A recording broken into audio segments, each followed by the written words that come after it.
if Jesus tarries, and we don't know, no man, I'm not sitting here saying, oh, I know Jesus is coming back, like no man knows the day or the hour. All I'm saying though is Jesus could come back next Thursday. It is also possible Jesus could come back. Ruslan.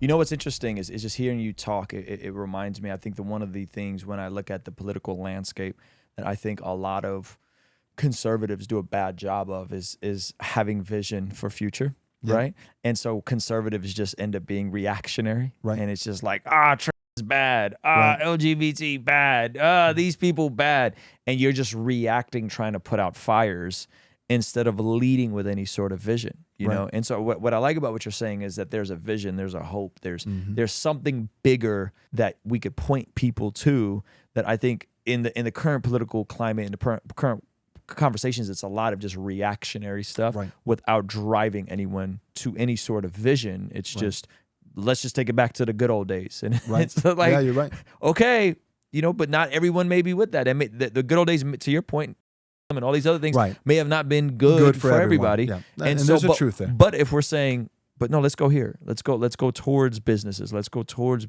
kingdom entrepreneurship. Let's go towards these things. I think it's easier to kind of wrap our brain around that. And I like that. I like it a lot. So that's why you're here. You're going to close us on post-millennialism. And part of that vision is it takes time. And I think that's back to the eschatology is part of it is timeline. Yeah. Not everyone thinks this way. There are, there are exceptions, but in general, so I'm speaking in generalities, in general, the pre-mill guy believes that Christ's return is going to be relatively soon. Mm-hmm. So you don't meet a lot of pre-mill guys who have a 500-year plan. That's good. That's good. Jonathan or Edwards, even leaving an inheritance for your children's children, right? That's in the Proverbs. And I don't see a lot of folks. Why would I save up an inheritance for my grandchildren? Jesus is going to come back before then. Why would I pay off my house? Why would I save so that they can have a down payment for their house when they're babies and I'm thinking about their future, right? Why would I do that if Jesus is going to come back any minute? And a lot of people have lived that way. Some people think it's just like we're being hyperbolic right now. Mm-hmm. Like that's not a thing. Nah, man, that was a thing. The Jesus movement, 1970. Like you got people who they believed Jesus was going to come back in years, maybe even months or weeks, even in some. And I'm not talking about like 14 people thought that. I'm talking like a lot of Christians thought that, and they made big financial decisions based off of that because what you think about the future affects the way you live. Your view of the eschaton will affect the way you live. And so one of it is, do we think we can actually win? Do we win down here? And then two, or do we lose? And then two is not just can we win or lose, positive versus negative, optimism versus pessimism, but also long versus short.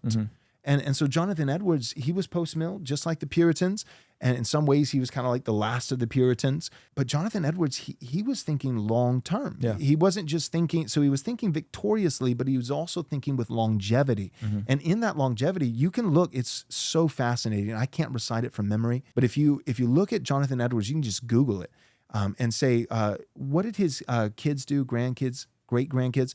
In his family line, direct descendants, I'm talking grandkids and great-grandkids, you've got, I think you have like a dozen doctors. You have like 2 or 3 state senators. State senators. Wow. You've got governors, state governors. You've got like Jonathan Edwards, his direct family line like ruled the world. Yeah. Wasn't one of his sons also a huge abolitionist in terms of helping overthrow slavery? Yeah, because that's always the critique of Jonathan Edwards. Like, well, Jonathan Edwards has slaves. It's like, well, his son was on the front lines of overturning that. Right, and that's part of the deal is like with that longevity, when you think of the church and you pan out, you get the 30,000-foot view, you start to think like, okay, the church has always been shaping and sharpening its doctrine, its understanding over time. So like I would argue it took the first 1,000 years of Christendom, the first 1,000 years of church history since, the coming of Christ, his life, death, resurrection, and ascension, the first 1,000 years just to figure out who Jesus was. Hey, real quick, you can watch the extended version of this podcast on Patreon. It gets a little spicy, it gets a little weird. Like, I don't want to get pearly thing. So if you want to see the entire thing, meet me over at Patreon. But here's a little preview. but it's My impossible. world is being rocked right now, Zach. But at I this- thought I was conservative, Right. man. Are most of the women at your church not working? So like I believe that that women should wear a head covering on the Lord's Day. But it's like So all the women in your church got this on. Does your wife wear this on Sunday? I said, you know what? I'm not going to apologize for slavery. Whoa. I'm not. So you don't think women should vote? No. Why? They're Sounds- treading lightly with the vote. It sounds so intense, but I'm telling you, dude, you look back over history, you don't have to That's agree with starting me. to sound a lot like Handmaid's Tale. Is there any other super controversial views of yours that I need to know? Well, so I was talking Gosh. with a guest. My heart's It's okay, it's sinking okay. right now. You're anti-slavery. You don't like racism. I am anti. Ruslan. We're talking like Nicene Creed, you know, all these councils, Chalcedon Council, all these kinds of things, just to figure out the hypostatic union. Like, is Jesus God or is he man? Is he both? If he is both, is it half and half? Is there a mixture between the human nature and the divine nature? Or is it divorced? No, it's not divorced. It's also not mixed. It's 100% God, 100% man. Yeah. And we just rattle those things off. Yeah, People died over that. in terms of trying to figure out language to articulate these things. Language, but also fully grasping it. You had all these false teachers, the Arianism, and Docetism and Gnosticism and all these, all the isms, and they had to fight these things off. Like that's why, like Santa Claus, right? Saint Nick, he was famous for being generous to, especially to children, things like that. Yeah. He came from, he lived a monastic lifestyle and forewent a lot of his wealth. His parents, were actually really wealthy, and he gave some of his wealth to children who were poor. The best thing, in my opinion, that made him famous is that he punched Arius in the face because Arius was a heretic and they were on a council and he punched him in the face. I did not know that. Saint Nick, so when you think Santa Claus punches heretics in the face. And so anyways, he was not effeminate. So all that being said, my point is it took 1,000 years to figure out doctrine of God. The next 1,000 years, what have we been doing? I think the big thing that we've been doing is soteriology. That's salvation, right? So that's where you get the Reformation. That's where, does God save? Is it God's choice, election, free will, all these? And how does God say? Is grace infused? Or is it imputed, accredited to me as righteousness through faith? Or is it infused through sacraments and relics and, like a Roman Catholic kind of view? So how does grace work? How does faith work? Is it the solas alone, faith alone, grace alone? Or is it grace plus sacraments, faith plus works, Christ plus saints, and those kind of, and it took 1,000 years. And again, people died over these things. I'm not saying that should have happened, but that's how it went down. So what I'm thinking is, if Jesus tarries, and we don't know, no man, I'm not sitting here saying, oh, I know Jesus is coming back, no man knows the day or the hour. All I'm saying though is Jesus could come back next Thursday. It is also possible Jesus could come back in 10,000 years. Yep. And it took I think if you look 30,000 foot view, 1,000 years, who's God? Who's the Trinity? Who's Christ? Next 1,000 years, how are we saved? How does that work? What if the next 1,000 years after that was, how do we win culture? Yeah. How do we set up political governmental systems and have legal, just laws? And this, what if it's civil politics? What if it's this? What if it's that? What's the? But we're still just talking about justification by faith alone. That's good.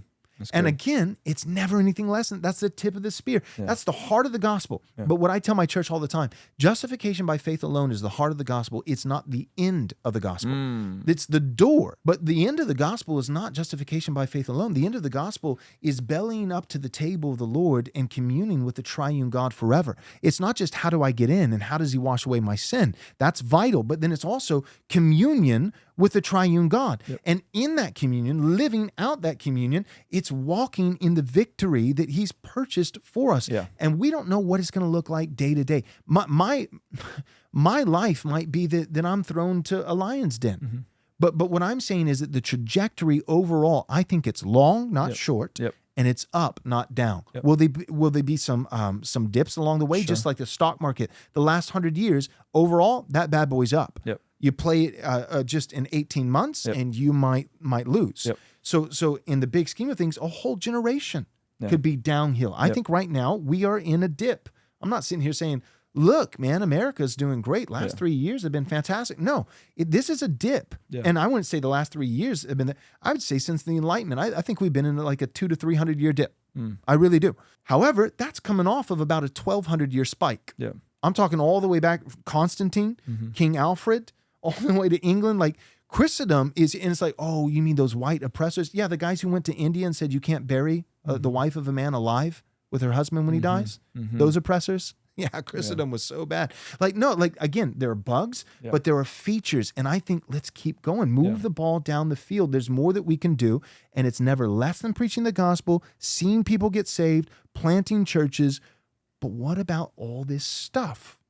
Can we do something for Jesus with that? Yeah, I would even venture off to say that the progress that we've made within the last 100 years has been on the foundation of the breakthroughs of the church, whether that's in the arts, whether that's in the ability to have philosophy and education and literacy. These are all things that we would look at and be like, the deconstructionists, they're kind of, but they're building on the foundation of literacy. They're building on the foundation of the institutions, the colleges. They're building on these foundations that were established by Christians a lot of times. And so I think even that we could accredit the last 100 150 years of prosperity. You could still point back and say it's because of the net positive that Christianity and the church has added.